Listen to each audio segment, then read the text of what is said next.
Yeah, nze because Isaac njagala kwatagenda flag we South constituency tusobole kubanga tusana te ekitundu kyaffe kya South constituency okusookera ddala n'omubaka ow'ensonga revolutionary generational representative twagala okusobola then tumala okubanga tuyiga parliament ensonga nyingi zitutaka okusobola okubanga tugenda maaso waliwo amateeka mangi okusinga gezi maaso olaba tegazimba era tegayamba bannansi okujjako okubamyonyola n'okubanyumunta etwagala okusobola okubanga tuyiga abantu tugambe nedda ekimala kimala tuna okudofuresitesi etteeka neryagala okubanga lireetebwa lyokujja abaana bano bakadaamu bagenza okuba ekyeyo bagenda teeka sente akabafuna kalina okuba kagibwako omusolo olaba nga tukikya omwana asomye muzadde wabutaddemu ssente alemeddwa omulimu wano naawe asazeewo n'agamba katunde kamuti kaffe ngende ku kyeyo sobole okuba nga tumulya kunyambako bakadde bantu akasente kagenda maaso okukola kampani mukuteeka sala ate kati naawe akasigaddewo ate naffe tukatwalako omusolo wanaddala nga kiba kyabulyazaamaanya kuba kunyigiriza kubanga agamba nti omuntu talina kubeera mu nsi alina kuba olinga mwagala nga mufuga egambo oba ofuuse musibira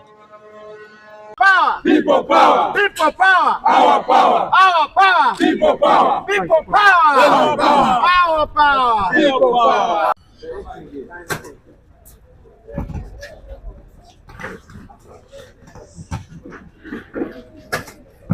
Tulire mwenna nsanyusa okubalaba aba media houses ez'enjawulo nsanyusa okubanga muntunuza mu kamera. Erinnya lyange nze Katete James omubaka eyeeteeseteese okutwala obwamwemba ba parliament obwa Mukono municipality. Okay. Kyanjawulo ki gwe kyoleeta ku babaka abalala babaddeyo? Ekyenjawulo kyendeeta Mukono municipality tuludde nga tetulina babaka baweereza bantu.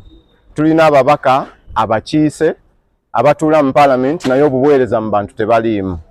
Abantu b'e Mukono ebbanga ddene emyaka kati 2 egiyise ffe nga tukyali mu masomero baludde ng'obubaka obuweereza bubi. Enguudo zaffe ezimu ku zibadde zisinga obubi senga tekibadde nteekateeka ya njawulo okuva mu gavumenti eya wakati okujja okufuna enguudo kati eziri mu kukolebwa ekiseera kino. Obutale bwaffe bubi, abavubuka baffe tebalina mirimu. So okumala ebbanga ddene tubadde tetulina muntu asobola kwaŋŋanga kusoomooza naddala okuli mu bavubuka naddala okuli mu bakyala naddala okuli mu bakyala ab'obutale aba wansi. Naye bukyanga lubanga lwa mmindi bannamukono mufunye Katete James omubaka eyeetegese okwaŋŋanga okusoomooza okw'ekiseera kino naddala okuli mu bavubuka n'abakyala abalema n'abakadde. Omubaka Nambooze akoze ekitundu kye. Twamulonda okutandikira ddala mu kalulu ke yajja ne omubaka mwami Bakaluba Mukasa akali ak'okuvuganya ennyo ne bagenda mu kooti omubaka Honorable Nambooze n'alyoka akasinga. Akoze ekitundu kye naye olwaleero bannamukono municipality bagamba nti ekimala kimala kubanga obuweereza mu kiseera kye nga waali bubadde tebumala. So bannamukono basiimye Katete James ajje abakiikirire mu parliament 2026-2031. Enteekateeka ya National Unity Platform yanjawulo terabikangako ate n'abalala bagikopye. Akakiiko kano kali transparent. Nasanyukira nnyo ekya expression of interest abantu okujja ne batwala forms ne bazikomyawo nga bamaze okujjuza tewali commotion, everyone is happy. Abantu bonna basanyufu okulaba abavubuka, okulaba abakadde, okulaba abakyala nga bajja okwenyigira mu process eno ey'ebyokulonda era neebaza nnyo president ne ttiimu ye olw'enteekateeka ennungi bweti. Ya leero nga tukomyawo forms zaffe ez'okulaga obwetaavu n'okulaga nti tuli beetegefu okukiikirira Nakira mu Kira municipality era nga tuteese forms nga ne tuteekako n'ebisaanyizo byonna ebyatusabibwa nga tusaba ekibiina kituwagire tukikwatire ebbendera mu kalulu protest vote ejja. Tukimanyi nti akakiiko k'ebyokulonda mu kibiina bwe kanaaba kamaze okusunsula tekajja kubaamu na kubuusabuusa kwonna nti tukajja tulabamu omulamwa okukwatira ekibiina bendera. Tugende tuvuganye n'ebibiina ebirala byonna oba n'abantu abalala bonna abanaaba bazze mu mbeera ey'okuvuganya ebibiina ebingi. Kitegeeza nti buli kibiina kireeta candidate waakyo. omanyi NRM yononye ebyobufuzi olwokuba bo bayina omuntu gwe bakyusiza ssemateeka ne bagamba nti ono omuntu omu mu Uganda yonna yali aganibwa ssemateeka ne bagikyusa olw'omuntu oyo. Kaakati eriyo nabo mu opposition abatakitegeera, n'olwekyo ebibiina kitegeeza nti buli kibiina kireeta omuntu waakyo, era mmanyi ebibiina byonna bijja kuleeta ate bannakira ku nkomerero ya byonna okusalawo kwa bannakira, era kye tulowooza nti tujja kuleeta obukulembeze, okwongera eddoboozi eryakira municipality, okwongera okunyweza obukulembeze n'ebizibu bannakira bye bayina mu municipality, okwongera obituusa ku mutendera ogwa parliament. Ensonga ey'okubiri, lwaki eno twagiyise protest vote, nti tumanye emiziziko egikirimu. Tumanyi nti n'olwaleero nga abavubuka balonda abantu baffe abamu babakutte, waliwo gwe bakutte bweyogerere, waliwo bakutte mu Kiganda essaawa zino olunaku lwaleero. Era n'akalulu kano tumanyi nti nno abatayagala bululu bwa mirembe nga bwe muzze mulaba obululu buno bwe tubuyiseemu ensangi zino bagenda teekawo emiziziko gyonna. Oluusi ate nga beeyambibwako n'abantu abeeyita ab'opposition, ekyo nakyo kituufu. Oluusi nga ne bakozesa ne bannaffe, naye tulina okugenda mu kalulu kano nga tukagendamu ku lw'Abaganda baffe ba Achireo, ba Edi, ku lw'Abaganda baffe ba Machete, ba Kalanzi, ba Kato, ku lwa Kibalama ne baddamulira be tutamanyi okuva akalulu kali ketaggwa, nga tugamba nti buli muntu yenna tukakozesa akalulu kano nga eddoboozi okugonga bannayuganda bonna tulina okukyusaamu ku bukulembeze mu ggwanga lino. Y'ensonga kitwagendamu nga tumanyi ebizibu byonna ebikalimu, naye nga tumanyi nti ne bannaffe batasobola keetabamu abandi baddewo, era tuzze okutuusa eddoboozi ly'abaabula, okutuusa eddoboozi ly'Abaganda baffe abali mu makomera ne bannyinaffe, okutuusa eddoboozi ly'abantu baffe abali mu safe house abamu be tutamanyi gye bali bampalanya olwaleero be tukyanoonya. Era nga tusaba bannayuganda bonna nti akalulu kano tukagendemu lwa kukyusa mbeera eri mu ggwanga lino. Kyova olaba nga tugamba twagala ddembe, we need freedom. Thompson Makamazibu nga essaawa eno nze ssentebe w'eggombolola y'e Kalagala, nga Kalagala eyo y'emu ku magombolola omwenda agakola essaza ery'e Bamunaanika. Nzize okuteekayo empapula zange eziraga obwetaavu bwange nti njagala okwesimbawo ku bwa member wa parliament owa Bamunaanika constituency ng'enkola bw'erina okubeera, kubanga ndabye nti tubaddeko ne gap okumala ebbanga ddene, era nga ndaba nti kyetaagisa okufuna omuntu alina embavu okulaba nti Bamunaanika tugisitula. Currently tuyina omukiise waffe mwena mumumanyi bannamawulire, naye ndaba nti ebimu ku bimpaliriza okujja kwe kulaba nti abantu baffe tubasitula. Abantu baffe tubasitula mu ngeri ki? House oba ennyingiza zaffe tulina okumiriza ennyo abantu baffe okulaba nga bongera mu nnyingiza zaabwe mu mayumba gaabwe. Nze n'omusajja mubazi wa bitabo, oyinza okumpita accountant oba oyinza okumpita auditor. So nina embavu esobola okusomesa abantu baffe okulaba nga tubatumbula mu byennyingiza. Ekirala abakulembeze baffe abasinga obungi sijjaga particularly ye naye babeeramu amalala. Amalala ago gatukuba nnyo ku ground eyo ng'ekibiina kya National Unity Platform tulabye nga waliwo gap nene nnyo eyinza otuleetera obuzibu. Abakulembeze baanu baagala omuntu asobola okubeera nabo all the time, omuntu asobola okubeera ng'atambula nabo, omuntu asobola okubeera ng'abasitula mu ngeri nnyingi. Ensonga endala endeese okwesimba e Bamunaanika, tutambula mu masaza mangi ze tuyita constituencies ne tulaba nga abakulembeze baayo bakoze ebintu ebyenjawulo. Omubeera ng'omukulembeze asobola member wa parliament asobola okulimira ku bantu amakulu, asobola okulombinga kyekimuluga okusaka bowahozi. Ssentebe wa Ggombolola naye nasaka bowahozi mu Ggombolola y'e Kalagala, bowahozi mukaaga, nensakira amasomero amabaati, nensakira amasomero desks abaana kwe batuula. So tulina okubeera n'abantu asobola okusaka ng'ate balina embavu nga n'olulimi olusaka balulina. Naye ekisingira ddala abantu bafeeyo ku ground okubeera n'omukulembeze ow'amalala. Teriyo omuntu yenna yandisaanidde kubeera n'omukulembeze nga w'amalala. Okukubira essimu n'oleeta okwematiramatirira oba naffe tuli bakulembeze banne naye nga totulabawo. Eyo ensonga ndaba nga ku ground eyo tusaanidde okubeera nga tutambulira mu naki n'abantu baffe all the time. Ivan Masaba nga nviridde mu Northern State Division Mbale City, nesimbyewo ku kifo kya member of parliament. era this time round tusuubira okulangirirwa kuba luli nawangula akalulu naye balangiriramu namba 4 era ebyava mu kooti mwabiraba, but this time round that nonsense and hooliganism tebigenda kuddamu. Era tugenda kuteeka nnyo essira okulaba nti ekitundu kyaffe kiri represented on the national grid both at parliament ne mu bikolwa ku ground, kuba ensonga ezinyiga abantu baffe kyenkana zifaanagana Uganda yonna yonna.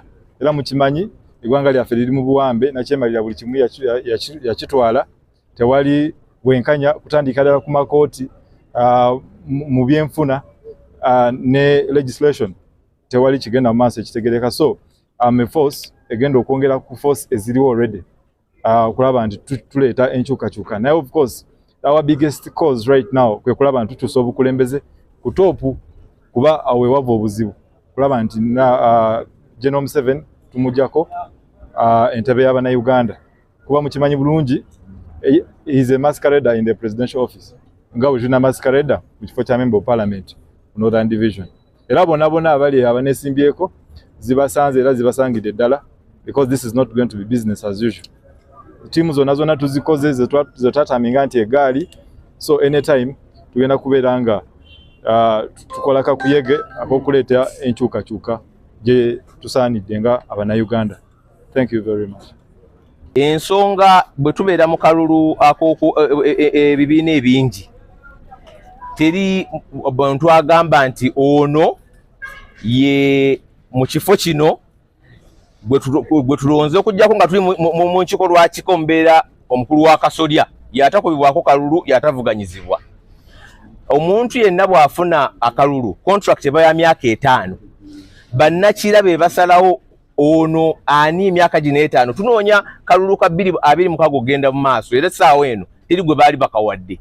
N'olwekyo nze sirina muntu gwe ngamba tugamba nti bannakira be bagenda okusalawo ani mubaka ki n'emitinda emirala gyonna okuva ku 2 mukago genda mu maaso. Contract yaweebwa abakulembeze bonna yali ya myaka 5. Tetwagala kuleeta mbeera egamba nti bwabaawo omuntu akola bw'ati. Nabagambye nti mu 2005 abantu b'NRM bakyusa ssemateeka nga bagamba nti Mwami Museveni mulungi nnyo tasaana kuva mu Uganda, ne bakyusa nga muntu omu gwe bagamba. Kakati mu opposition eri abagamba nti ono tasaana kukubibwako kalulu. N'olwekyo abo ndowooza demokrasiya bamutegeera kifuula nnenge, naye ebibiina n'abalala ne DP ejja kuleeta n'abalala baleete bannakira be bajja okusalawo ani gwe tulowooza. So si bantu kutuula wano ne bagamba nti ono gwe tulowooza. Ndiye ndowooza nti abantu abamu balina kutegeera multipartyism oba enkola ebibiina ebingi bwe batyo. Omutuuze w'Ejjinja Mafubira, Jinja North Constituency, Busoga Sub-Region. Nkomezaawo empapula zange olwaleero okuba nga ngenda kuvuganya ku kifo ky'omubaka wa Parliament owa Jinja North.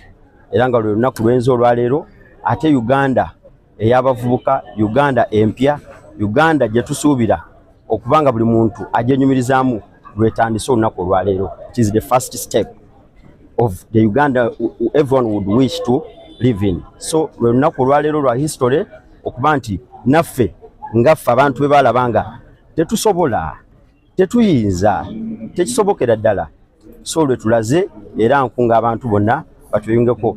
Obukulembeze si kuganyulwa era si kunyumirwa, naye obukulembeze buvunaanyizibwa. So eri abakulembeze bonna n'abeegwanyiza okuba abakulembeze, ekyo balina okitwala nga kikulu nti obukulembeze buvunaanyizibwa okulaba nti otuusa eddoboozi eryo eri abantu we lirina okutuuka, ate eddoboozi lyabwe lifuuke ebikolwa ebyo bye baba baagala okuba nti bibakolebwako. I've not been in a position. Yes. Yeah, this is my first. Kansala omukyala atwala Makindye East OC5. Komyewo nate okuleeta foomu zange okwesimbawo mu kifo kyekimu, ate era neesiga nti pate nga weyaneesiga luli siswazizza kibiina nkoledde abantu era abantu bansabye nkomewo mbakolere byonna bye mbadde sinnakola. Era nsaba betuvuganya nabo bonna n'abavuganya mu bifo ebyenjawulo tufune okuvuganya okw'emirembe tuleme kubabusa mu bannaffe kubanga mu kibiina kyaffe tukkiririza mu bumu ye National Unity Platform ate era nsuubira gwe baba tebawadde flag ne wanaabeera nga nze adde emabega w'oyo kuba ekiruubirirwa kyaffe ffenna twagala nkyukakyuka naye era temwerabira pulezidenti waffe ejja kuba protest vote ate bonna umbrella y'ensimbo yaffe. Sitting Councillor LC5 Makinde East. I've come here to put in my form of interest again because I've served my people well and they are waiting for another term for me. I'm a servant leader. At least I'm skilled and experienced with leadership. I'm always there for my party and I'm quite sure that it will give me another chance. I urge other fellow contestants, let's have healthy competition. It's all about the winner taking it. So let's be one party as our party defines it, the National Unity Platform. If at all you don't get the ticket, at least come stand by the person who has gotten the ticket. Abatulaba nze amannya gange bampita Kisa Peter Makoko abasinga bamanyi nga Peter Pok era nze komanda wa Foot Soldier mu Bugisu region era nga we mundaba wano mumanya bumanya nti Mbale ekoze eki esitudde eweddeyo kati nze kenzize empapula nzikutte nzitaddeyo bazireceivinze mumanye nti kati Mbale 2026 tuli kuleeta material era kalulu k'Embale ku luno kagenda kubeera ka ambuleera era Mbale etwasalawo era ku luno tuli kutwala butwazi material era tuli kusaba EC etuwere ddala material abo abaana abeetaagisa okukola omulimu gwaki ogw'eggwanga olaba naffe ba Foot Soldier abali bennyini tusitudde kati twagala bifo kitegeeza nti ababadde abatukiikirira byabalema kati ffe kennyini tuli kujja tukole ki tubyekolere era mbasaba bannaye mutuwe obuwagizi mutubeereremu kuba naffe tugenda babeereramu era ffe Embale ambuleera zokka ze zigenda okukola ki okukaaba era akalulu k'abavubuka already ffe twatandiseeko dda ekitegeeza nti 2026 nuupu egenda kuwangula Bugisu region yonna so tubeetaaga mutuwagire mutusabire nga bwe tugenda okwenganga bannaffe bano banakyemalira okubajja mu ntebe nsigadde Kisa Peter Makoko abasinga bamanyi nga General Peter Poka. Neyanziza nnyo amanya nze Winfred Nakandi nga nzize leero okuteeka empapula zange era amaze oziteekayo okwesimba ku kifo ky'omubaka omukyala Woman MP wa district eno eya Kampala. Nzize okubulaba nga tukomyawo era nga tuleeta ebbugumu erisaanidde mu kifo ekyo okubeera nga abakyala n'abaana abawala mu district ya Kampala bakyenyumiriza nga benyumiriza mu bukulembeze bw'omubaka omukyala era nga yetutunulidde okutandikirako kutumbula embeera z'abakyala mu byobulamu mu byenjigiriza by'abaana ab'obuwala wamu ne economic empowerment okubeera nti ebyenfuna by'abakyala tubitumbula ku level zonna abakyala abali mu butale abakyala abali mu office abakyala abatembeeyi abakyala abatakola okumalawo embeera ya gender based violence obutabanguko mu maka obusinga okukosa abakyala obutabanguko nno oba okutulugunyizibwa kw'abakyala tekukoma kukubakuba abaami baabwe okubakuba oba okubalemesa okukola naye ne cyber violence kati nga gye tulaba ensangi zino ku mikutu obulumbaganyi ku bakyala bwo buli bwanjawulo nti abantu bakola ebintu bingi nnyo okunafuya omwana n'omuwala oba okunafuya abakyala era nga nzize okulaba nti tukomyawo nga tuzza amakulu mu kifo ekyo eky'omubaka omukyala owa district ya Kampala.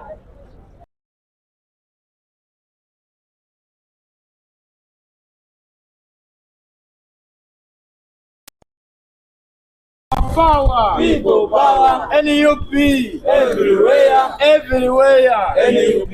Kunga Rutaya, Kunga Rutaya, Kunga Honorable Kunga. People power, our power, people power, NUP, everywhere, NUP. Kunga Rutaya, Kunga Rutaya, Kunga Kakuto, Kunga. Za papula zange okulaga nti ngenda kwesimbawo omulundi omulala okukiikira abantu baffe ab'Ekakuuto era gwe mukolo gwe tubaddeko ne bakama bange wano era guwedde. Biki by'otakoze byagala okukomawo okukoleka? Kakuuto byenjagala byesikoze bingi omanyi bitukoledde nze nzize mu gavumenti emaze emyaka 4 ebintu ebisinga tebikoleddwa kati akaseera kembaddeyo byenkozeko badde tebisobola kutuukirira byonna kuggwayo nga n'ekirooto nti we naaviira mbukulembeze oluguudo oluva ku kyapa ogende Kasense lujja kuba lufunye chorus nja kulwana ngera bwe nalwana ne lukolebwa maramu nja kulwana lukolebwe chorus so n'ebintu ebirala bingi ffe tuli mu constituency ezina ebifo ebitatuukikako mangu nga Nangoma nga Bichinga ng'abamu ne ssente bakoza za Tanzania nga waliwo n'ebifo nga Bukwale watali luguudo Uganda nga terinawo luguudo ng'ogenda Bukwale ogenda omala genda Tanzania n'otuuka Bukwale so najja mu constituency eri sophisticated Kakuuto bakulinda okufuuwa oluzungu buto mu parliament eddako Kakuuto bye bantuma tebantuma kwogera bwogeza wala n'okulonda programs zitambule era programs nzilambula bulungi enjawulo bagirabye nti bwe twalonda ku muntu opposition balina bye balabye bye bataalabanga in English honorable